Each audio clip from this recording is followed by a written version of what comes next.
நமஸ்காரம் பெங்களூர். சவுதிக்கு அப்புறம் பெங்களூர் போனான்னு என் டீம் சொன்னாங்க. பெங்களூர் வந்து ரொம்ப வருஷம் ஆயிடுச்சுன்னா கோல்டோட பெட்டர் இன்வெஸ்ட்மெண்ட் என்ன அப்படிங்கிறத பார்க்கலாம். எப்படி லைஃப்பில் செக்யூரிட்டி பில்ட் பண்ணலாம், தட் இஸ் ஜாபை ரிலவெண்ட்டாக எப்படி ஆக முடியும் ஃபைனான்ஷியலி, இதை பற்றியெல்லாம் பார்க்கலாம், பேசலாம். உங்களை பெங்களூரில் February 28 அன்றைக்கி சந்திக்கிறேன். கீழே இருக்கிற லிங்கை கிளிக் பண்ணுங்கள், டிக்கெட் வாங்குங்க. நன்றி, வணக்கம். வணக்கம். மீண்டும் மணிப்பேச்சில் உங்களெல்லாம் சந்திப்பதில் எனக்கு மிக்க மகிழ்ச்சி. இன்னைக்கு கோல்டு மைனராக இறங்கியிருக்கு, 10 ரூபாய் இறங்கியிருக்கு, 14,920. ஆனால் இன்டர்நேஷ்னல் மார்க்கெட்டில் கோல்டு இன்னைக்கு ஏறி இருந்தது. சில்வர் நோ சேஞ்சுங்கிறாங்க. இன்டர்நேஷ்னல் மார்க்கெட்டில் சில்வர் இருந்தது. வெள்ளிங்கிறது ரொம்ப கேர்ஃபுல்லாக ட்ரேட் பண்ணுங்கள். எந்த விலை வாங்குவாங்கன்னு பார்த்துட்டு அந்த விலைக்கு வாங்க பாருங்கள். ஏன்னா டிஃப்ரென்ஸ் ரொம்ப ஜாஸ்தி இருக்குது. ஜைடஸ் லைஃப் சயின்சஸ், ரெட்டி, சிப்லா, சன்ஃபார்மா, இண்டஸ்இண்ட் பேங்க்கு, Tata Motors commercial vehicle, Infy, TCS, tech Mahindra எல்லாமே அப் பிட்வீன் 1.5 to 2%. ஆனால் மார்க்கெட் வந்து 45 பாயிண்ட் ப்ளஸில் இருக்குது. இப்போது ப்ளஸ் ஆர் மைனஸ் 10% ஏறி ஏறி இறங்குது. 30 பாயிண்ட் ப்ளஸ்ஸு, 50 பாயிண்ட் ப்ளஸ்ஸு, 40 அப்படின்னு ஏறி இறங்கியிருக்கு. பேங்க் நிஃப்டி வீக்காக இருக்குது, 23 பாயிண்ட் தான் ப்ளஸில் இருக்குது. நேற்று கார்த்தால 185 பாயிண்ட் ப்ளஸில் இருந்த மார்க்கெட்டு இறங்கி நெகட்டிவ் போய் திரும்பி ப்ளஸில் வந்தது. ருப்பி 90.84, 90.95 ட்ரேட் ஆகிட்டுருக்கு. ரிசர்வ் பேங்க் 91 வராமல் பார்த்துட்ருக்காங்க. இன்றைக்கி என்னெல்லாம் செய்தி அப்படின்னு பார்க்குறான். ஐடிஎஃப்சி ஃபர்ஸ்ட் ஃப்ராடில் 4 பேர் அரெஸ்ட் பண்ணியிருக்காங்க. 2 எக்ஸ் எம்ப்ளாயி அரெஸ்ட் பண்ணியிருக்காங்க. ஃபர்ம்ஸோட பார்ட்னர்ஸ் அரெஸ்ட் பண்ணியிருக்காங்க. ஆனால் ரியல் பெரிய புள்ளி யாருன்னு கேட்டு இன்னும் பிடிக்கல. வருங்காலத்தில் பிடிப்பாங்க, காசு வந்துருச்சு. அதுக்கப்புறமா வந்து ஐடிஎஃப்சிக்கு எப்படி ரிக்கவரி போகிறதுங்கிறது தான் கேள்வி. ப்ரொவிஷன் அப்படின்னு போட்டாங்கன்னா வந்து பணத்தை ரிக்கவர் பண்ணிட்டு ப்ரொவிஷன் கிரியேட் பண்ணிட்டாங்கன்னு அர்த்தம். லாஸுன்னு ரைட் ஆஃப் பண்ணிட்டாங்கன்னா லாஸு. ப்ரொவிஷனாக லாஸான்னு பார்க்கணும். ஐடிஎஃப்சி இன்றைக்கி 3.5% ஸ்டாக் விலை ஏறி இருக்குது. ஷாப்பூஞ்சி பல்லோஞ்சி குரூப்பு 25,000 கோடி பாண்டு போட போகிறாங்க. ரேட்டு லோவராக இருக்கும். நார்மலாக 12, 13ன்னு இருந்த ரேட்டு இந்த வாட்டி கம்மாகும். இந்த டாடா சன்ஸோட ஸ்டேக் சேலு வந்துடுச்சுன்னா போயிடுங்கிற லெவலில் இருக்குது. ஜைடஸ் லைஃப் சயின்சஸ் வந்து சில செமிக்ளூட்டைட், அதாவது ஆன்டி ஒபேசிட்டி ட்ரக் லான்ச் பண்ண போகிறோம் அப்படிங்கிறாங்க. ரீயூசபிள் இன்ஜெக்ஷனை வச்சு லான்ச் பண்ண போகிறதா சொல்கிறாங்க. டாக்டர் ரெட்டி வந்து ஒபீடா அப்படிங்கிற பேரில் வந்து செமிக்ளூட்டைட்டை லான்ச் பண்ண போகிறாங்க. 60% சீப்பராக லான்ச் பண்ண போகிறாங்க. இந்த எஸ்இசி ப்ரோபு க்ளோஸ் ஆகிடுச்சு. இந்த எஸ்இசி ப்ரோபு எதுக்குன்னா டாக்டர்ஸுக்கு இவங்க லஞ்சம் கொடுத்தாங்க அப்படிங்கிற ப்ரோபு, அது க்ளோஸ் ஆகிடுச்சு. ஐடி செல் ஆஃப் வந்து ஒரு ஓவர் ரியாக்ஷனு. ஐடி வந்து அப்படியெல்லாம் கொலாப்ஸ் ஆகிடாது அப்படின்னு சஞ்சீவ் பூரி ஐடிசி சொல்லியிருக்கிறாரு. ஐடிசியில் ஒரு பெரிய சப்சிட்ரி இருக்குது, அது வந்து ஐடி கம்பெனி, அதனால தான் அவர் சொல்லியிருக்காரு. டிசிஎஸ் வந்து அவங்க சீனியர்ஸை வந்து ஏஐ கற்றுக்கங்க இல்லாட்டா அப்ஸ்டீட் ஆகிடுங்க அப்படின்னு ஒரு வார்த்தை கொடுத்துருக்காங்க. சிஎல்எஸ்ஏ வந்து என்ன சொல்கிறாங்கன்னா, டாடா கன்சல்டிங் சர்வீசஸ் பவுன்ஸ் ஆகி 3,600க்கு போகுங்கிறாங்க. நீங்கள் லோவஸ்ட் பாயிண்டில் கன்சிடர் பண்ணியிருந்தீங்கன்னா இங்கேருந்து ஒரு 1000 ரூபாய்க்கு மேலே போகிறதுக்கு வாய்ப்பு இருக்குது அப்படிங்கிறாங்க. என் கருத்து 3,000 கீழே இருந்ததுன்னா முடிஞ்ச போதெல்லாம் அரை ஒன்றுன்னு கன்சிடர் பண்ணிகிட்டே போங்க. முத்தூட் மைக்ரோஃபின் வந்து முத்தூட் ஃபின்கார்ப்போட சப்சிட்ரி. அவங்க வந்து இந்த ஜாயிண்ட் லைபிலிட்டி குரூப் அப்படின்னா இந்த லேடிஸ் செல்ஃப் ஹெல்ப் குரூப்புக்கு கொடுத்த எக்ஸ்போசரை குறைக்க போகிறாங்க. ஏன்னா அதுலேருந்து கலெக்ஷன் வர்றது கஷ்டமாக இருக்கும் போல இருக்குது. ஓயோட பேரண்ட் பிரிசம் வந்து அஜய் தியாகின்னு முன்னாடி இருந்த செபி சீஃபை உள்ளே கூப்பிட்டு வர போகிறாங்க. இதெல்லாம் கூட்டின்னு வந்தால் கூட எங்கேருந்து காசு வரப்போகிறதுங்கிறது முக்கியம். ஒரு ரெவென்யூ மாடலே கிடையாது. ஹோட்டல் புக் பண்ணிங்கன்னா ஹோட்டல் இருக்கிறது இல்லை.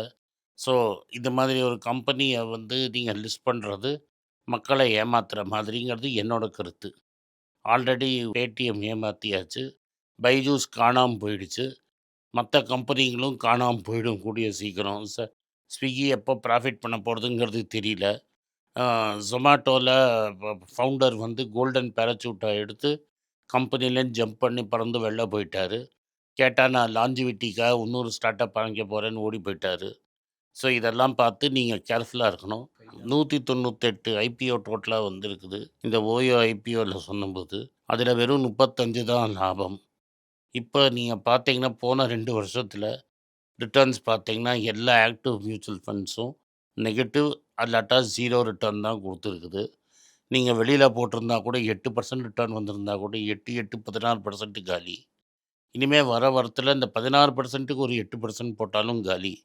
ஸோ ஆல்ரெடி 2 வருஷம் பணம் சம்பாதிக்காதது உங்கள பின்னாடி இழுக்கும். அந்த எக்ஸ்ட்ரா சம்பாதிக்க வேண்டியிருந்ததும், அதுக்கு ஒரு எக்ஸ்ட்ரா கிடைக்க வேண்டியதும் கிடைக்காது. அதனால தான் 2 வருஷமா சொல்லிட்டு இருக்கிறேன் உங்கள்ட்ட.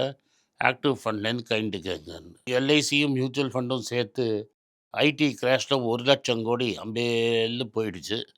உங்க எல்ஐசி ஏஜென்ட்டோட ஃபோன் நம்பர் இருந்ததுன்னா, சொசைட்டி கேட்டீங்கன்னா தெரியும். முதல்ல ஐபிஓல லாஸு, அப்புறம் அதானில லாஸு, அதுக்கப்புறம் இப்ப ஐடில லாஸு. இந்த எல்ஐசி மியூச்சுவல் ஃபண்டும் உங்க பாலிசிதாரருக்கும் எந்த இடத்துல போட்டு இவங்க காசு பண்ணியிருக்காங்கன்னு கேட்டு சொன்னீங்கன்னா, நல்லா இருக்கும். ஏன்னா கோல்டு வாங்கல நிச்சயமா. அதனால ஓவராலா ப்ராப்ளம்ல இருக்கு. ஐடிபிஐயும் தலையில கட்டுனாங்க. இது வந்து சுமை தாங்கியா இருக்கும். அப்படின்னா உங்களோட ரிட்டயர்மெண்ட் ஃபண்டும் சுமை தாங்கி ஆயிடுச்சோ அப்படிங்கிற சந்தேகம் நம்ம எல்லாருக்கும் வந்துடுச்சு. மெட்டல் ஸ்டாக் 7% ராலி ஆயிருக்கு. இன்னொரு 25% மேலே போகும் அப்படிங்கிறாங்க. எந்த மெட்டல் ஸ்டாக்காக இருந்தாலும் ஏறி இருக்குது. ஒரு அளவுக்கு மேலே ஏறினா அர்த்தம் கிடையாது. அதே மாதிரி ஸ்ரீராம் ஃபைனான்ஸும் வெளியாள் உள்ளே வந்துட்டான் ஒரு ஜப்பான்காரன்னு சொல்லி 52 வீக் ஹைக்கு போயிடுச்சு. இதெல்லாம் மார்க்கெட் லோவாக இருக்கும்போது பஜாஜ் ஆட்டோ, டாடா ஸ்டீலு இந்த கம்பெனி எல்லாம் 52 வீக் ஹைக்கு போயிருக்கு. ஸோ ஸ்ரீராம சொன்னேன் நான். So Shriram, Bajaj auto and Tata ஸ்டீல்லாம் 52 வீக் ஹை கிட்ட இருக்குது. ஃபஸ்ட்டு டைம் வந்து ஈக்விட்டி சிப்பு ஃப்ளோ குறைஞ்சிருக்குது. இது ரொம்ப ரேர் அப்படிங்கிறாங்க. 2 வருஷத்துல 0 ரிட்டர்ன் வந்து கூட பணம் வெளில போலேன்னா, யாரு ஈவி அப்படிங்கிறது நம்மளுக்கு தெரியும். மக்கள் கோல்ட நோக்கி போறாங்களாம். எல்ஆர்எஸ்ல பணத்த எடுத்துன்னு போறது கம்மியாயிருக்கு. அதனால கவர்மெண்ட்டோட 5% டாக்ஸ் சக்சஸ் அப்படிங்கிறாங்க. இந்த 5% டாக்ஸ் சக்சஸா? இல்ல பிளாக் மார்க்கெட்ல ஏறிடுச்சா டிமாண்டுங்கிறது தெரியாது.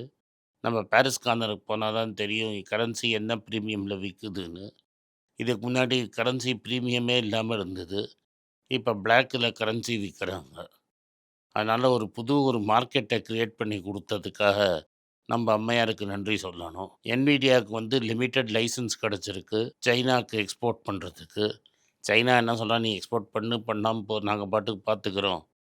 நீங்க என் மேல சாங்ஷன் போட்டிருக்கீங்க. நாங்க திரும்பி உங்க மேல சாங்ஷன்னு." இந்தியா மேல நேத்து சொன்ன மாரி சோலார் செல்ஸுக்கு இந்தியால ரெடி பண்ணதுக்கு ஸ்பெஷலா டாக்ஸ் போட்டிருக்காரு 126%. எப்படியும் சைனாக்காரனாவது பேசுவான். நம்ம எப்படியும் மௌனம் சாதிப்போம். அதுக்கப்புறம் சைனா என்ன சொல்றாங்கன்னா, "நாங்க திரும்பி மிசைல் விடுவோம். நீங்க மட்டும் யுஎஸ் புது டாரிஃப் போட்டா எங்களுக்கு டாரிஃப் போடத் தெரியும். ரேர் எர்த் மெட்டல்ஸ நிறுத்தி பிரேக்க போடுறதுக்கு எங்களுக்கு எவ்வளோ நேரம் ஆகும்னு." இந்த ரேர் எர்த் மெட்டல் சொன்ன ஞாபகம் வந்துருச்சு. ஈவி சேல்ஸ்லாம் நல்லா போனதுனால டிவிஎஸும் ஹை வேல்யூவேஷன் டே 152 வீக் ஹைய நோக்கி போயிடுச்சு. இப்ப கவர்மெண்ட் எப்படியாவது காசு அள்ளாம இருக்க முடியுமா உங்கள்ட்டேருந்து? அதனால ஐஆர்எஃப்சிய வந்து ரூ. 104க்கு வித்து உங்க தலையில 2,700 கோடி எடுக்க போறாங்க. ஐஆர்எஃப்சி விலை குறையும். ரூ. 120 வரைக்கும் இருந்தது. இப்ப ரூ. 100க்கு வரும். யாராவது பாவம் ரீட்டெயில் காசு பண்ணா நம்ம அம்மையாருக்கு பிடிக்காது. அதனால ரேட்ட குறைக்கிறதுக்காக அவர் வித்துட்டாங்க. ஆந்த்ரபின்னு ஒரு புது விஸ்வரூபம் எடுத்திருக்குது. இத்தன நாள் நம்ம ஓப்பன் ஏஐ பத்தி தான் பேசிட்டு இருக்கிறோம். எல்லாரும் கிளாட்.காம் பத்தி பேசுறாங்க. இந்தியால கிளாட்.காமோட விலை ரூ. 26,000 ஒரு வருஷத்துக்கு. இதுல இப்ப என்ன செய்தின்னா, ஆந்த்ரபியோட டோட்டல் மார்க்கெட் கேப்பு இந்தியாவோட top 4 Infosys, TCS, HCL, Wipro எல்லாத்தையும் சேர்த்து ஒரு மார்க்கெட் கேப் வந்தீங்கன்னா, அதுக்கும் பெருசா இருக்குது. ஆந்த்ரோபி வந்து உங்களுக்கு தெரிஞ்ச விஷயம் என்னன்னா, $300 பில்லியன் மேல வேல்யூவேஷனு. இதில நம்மளுக்கு ஒரு நற்செய்தி. ஏன்னா, நம்ம கூகுள் வச்சிருக்கிறோம். கூகுள் ஒரு சிக்னிஃபிகன்ட் மைனாரிட்டி ஸ்டேக்கு அதில வச்சிருக்கிறோம். இதான் இன்னைக்கு முக்கிய செய்திகள். என்விடியா ரிசல்ட்டு வந்து மார்க்கெட் எக்ஸ்பெக்ட் பண்ணதோட பெட்டரா வந்திருக்கு. இருந்தாலும் ஃபியூச்சர்ஸ் மார்க்கெட் அங்க ஆடிட்டுருக்கு. அங்க ஊசலாடுறத பார்த்தா நம்ம மார்க்கெட்டும் ஊசலாடுங்கிறத பொறுத்து தான் இருக்கு.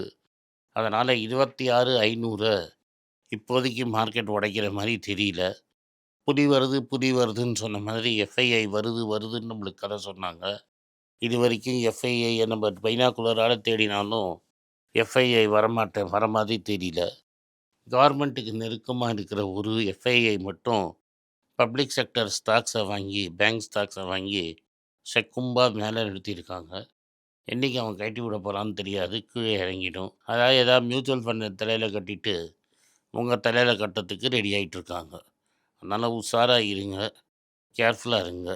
நன்றி, வணக்கம். இந்த வீடியோ உங்களுக்கு பிடிச்சிருந்ததுன்னா, இந்த வீடியோவ உங்க ஃப்ரெண்ட்ஸ் அண்ட் ரிலேட்டிவ்ஸ்க்கு அனுப்புங்க. அவங்கள பார்க்க சொல்லுங்க.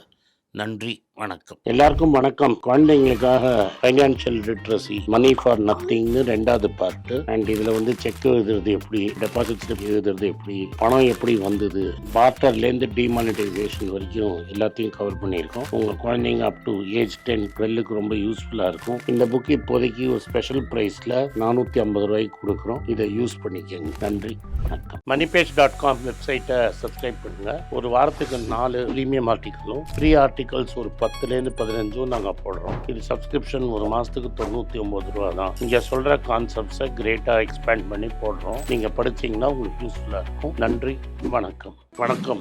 குழந்தைங்களுக்காக ஒரு புஸ்தகம் லான்ச் பண்ணோம். அது ரொம்ப சக்ஸஸ்ஃபுல்லாக இருக்குது. யாருக்கெல்லாம் அந்த புஸ்தகம் போகணுமோ எங்கள் டீமுக்கு கான்டாக்ட் பண்ணுங்கள். கீழே இருக்கிற நம்பர்லேயும் வெப்சைட்லேயும் கான்டாக்ட் பண்ணிங்கன்னா உங்களுக்கு அந்த புஸ்தகத்தை நீங்கள் வாங்கிக்கலாம். மற்ற எங்கள் புஸ்தகமும் அவைலபிள். எங்கள் வெப்சைட் மூலமாகவும் வாங்கலாம். கீழே இருக்கிற வாட்ஸ்அப் நம்பர்லேயும் மெசேஜ் அனுப்பலாம். நன்றி, வணக்கம்.